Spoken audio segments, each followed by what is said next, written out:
Welcome everyone, and congratulations primarily to the inductees today. I am Captain Mark Black, the Superintendent of Fishburne Military School. I'd like to welcome everyone here today. We are here to induct these young men into the Frank Wooten Jr. chapter of the National Honor Society affiliated with the Fishburne Military School. For those who are not familiar with the National Honor Society, it's for those students who have earned the honor of being appointed to this prestigious club. And we have a great speaker to really illustrate the importance of the step that you gentlemen are getting ready to undertake. I'm going to go ahead and read it. It is in actually your bulletin, and then I have some comments associated with Mr. Rogers, somewhat an interpretation of his credentials, because they go beyond what you see here on the written page. Derek Michael Rogers was born in Richmond, Virginia, and came to Fishburne Military School as a sophomore in 2009. Derek made the most of his 3-year cadetship, twice earning Superior Cadet Award and graduating as a Distinguished Cadet. He was a member of the Honor Committee, the National Honor Society, Key Club, Hudgins Rifles, Raiders. Rogers was an academic bowl team captain and was selected as a member of the Honor Guard firing detail. Derek graduated in 2012 as the Bravo Company Commander and his Class Valedictorian. He went on to the University of Florida, where he earned a Bachelor of Science degree in sports management. During his college career, Derek spent 4 years as the head manager of the Florida Gators NCAA track and field team, which brought in 3 SEC championships and 2 NCAA national championships. He coached 8 Olympians over the course of his career. And if you have not seen it, where is he at right now? Have you got your ring? Pretty impressive ring. One of the few rings that's bigger than a VMI ring. Currently, Derek is completing his master's degree and will earn his NCAA Master's in Coaching and Athletic Administration in April 2018. Now, those are what's written on there. What you don't see is what this young man, I can say young man, he's still relatively young, means to this school. All of you in white, all of you that are cadets at Fishburne Military School, I want you to look over at Mr. Rogers right now. All right? Because that is where you want to be and what you want to accomplish when you leave here. That's what we're trying to produce. He gets it. That's the most important thing. As he gives you his words today, realize these are words of wisdom and he gets it. What have we talked about this year when we talk about honor, integrity, but more importantly, that leadership is a privilege. Leadership is also a responsibility. It's not an entitlement. And you should take it on and take care of the people in which you lead. That's what we're trying to foster here. That's what's going to make you different.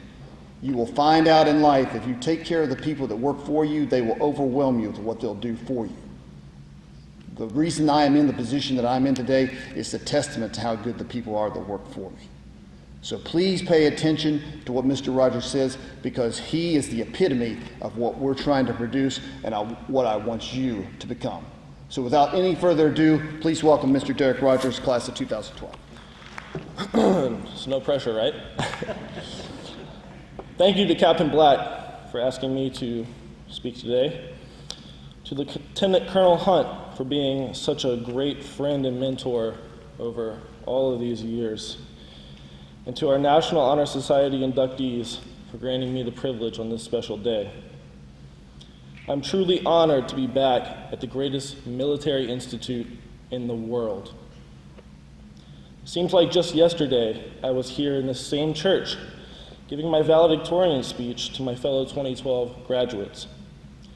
I remember a lot of things about that moment 5 years ago. I was extremely nervous despite having given numerous speeches. I was excited to be heading off to college at the University of Florida. But most importantly, I knew I was about to experience the greatest moment of my life, graduating from this school. Scientia est potestas. Knowledge is power, right? You guys all know this. our school's motto. I have to admit, kind of like it. In essence, the more knowledge you acquire, the better you analyze, handle, and learn from situations past, present, and future.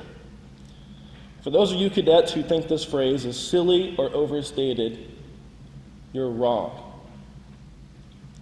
I've had my life changed forever by the knowledge, integrity, and courage that Fishburne has instilled in me. I've been alongside some of the world's brightest valedictorians entering the University of Florida as freshmen who were humbled by their higher education that they were about to endure. I've coached numerous Olympic track and field athletes that have changed their families' lives because of the educational opportunities they received on scholarship. In all three cases, I watched the power of knowledge and education not only change current and future lives, but families' lives for generations to come. Knowledge truly is power. The main theme behind my speech today is to relay 3 key principles that will help you become the most you can in your life. There's an old Indian proverb that states, "A man who stands on top of a mountain with mouth open wait long time for roast turkey to fly in." In essence, action is needed. I have another saying, and I promise my speech is not just sayings, but this one goes, there are 5 birds on a wire, 2 decide to fly away. How many are left? Most of you would say 3. Wrong, it's 5. Because deciding to fly and actually flying are 2 completely different things.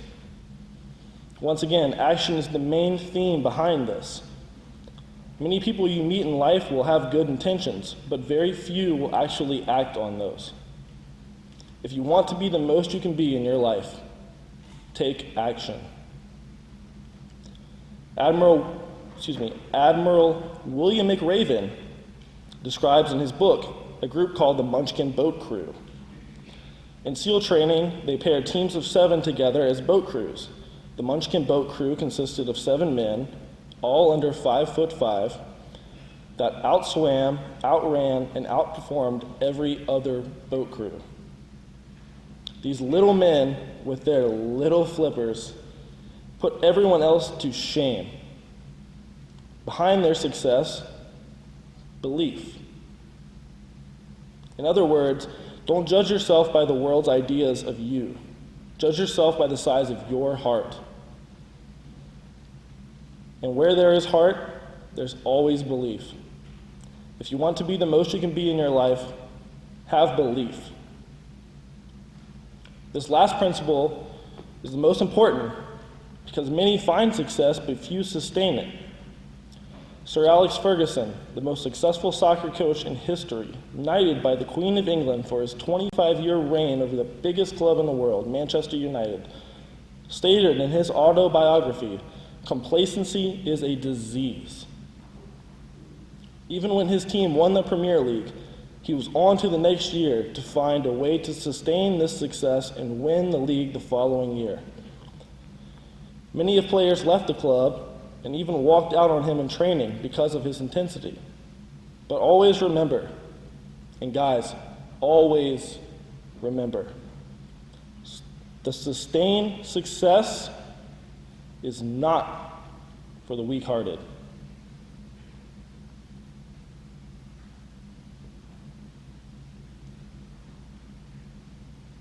You must always look forward to continual improvement.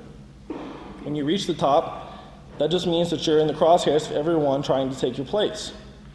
A true champion remains successful. If you want to be the most you can be in your life, never fall complacent.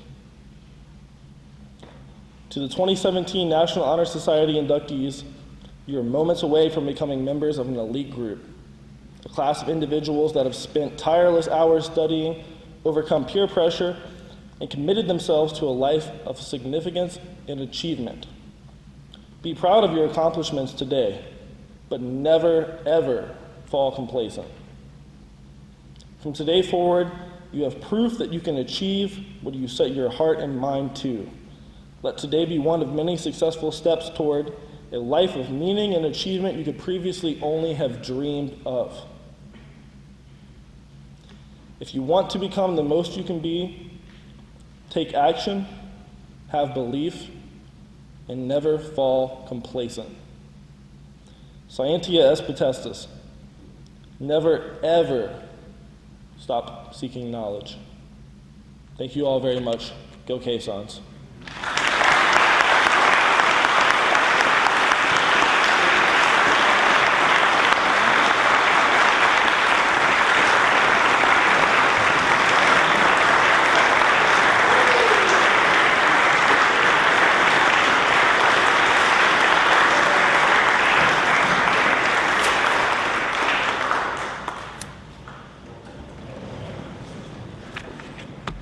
Actually, Dr. Hill, before we do that, on behalf of Fishburne Military School, I'd like to take this opportunity to present this memento, this